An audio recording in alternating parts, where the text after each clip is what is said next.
Guys, nag-organize ako ng candy sa dito ko. Sa organizer ko. Ayan lang yung organizer ko. So, mag-ASMR tayo.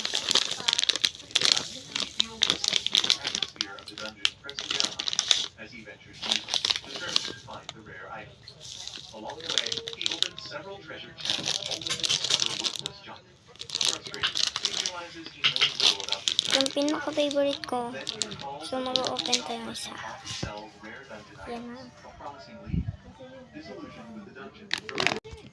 Nakapikit ako ah.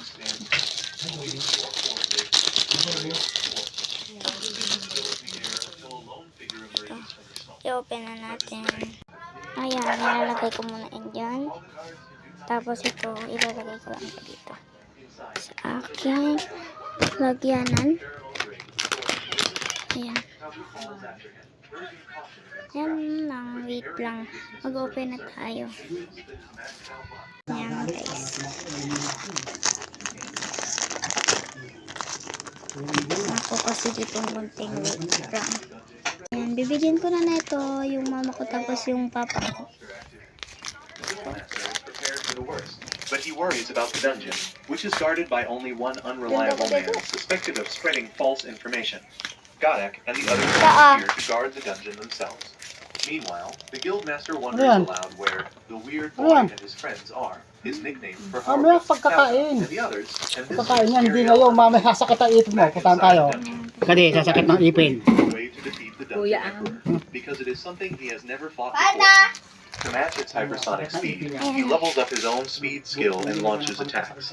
Yet he still cannot keep pace with the Dungeon Emperor, who trades blades with him like he's Zoro. Suddenly, Haruka sees a flash of himself being stabbed, but dodges his death, thanks to a vision granted by his contact lens skill, which allows him to glimpse the future briefly. Combining this foresight with his enhanced speed, Haruka resolves not to make a single mistake. Ayan na tayo! I-rate ko siya 1 to 10.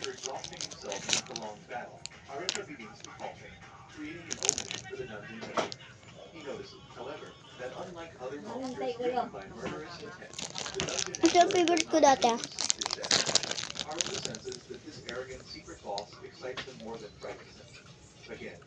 Pero ngayon iba na.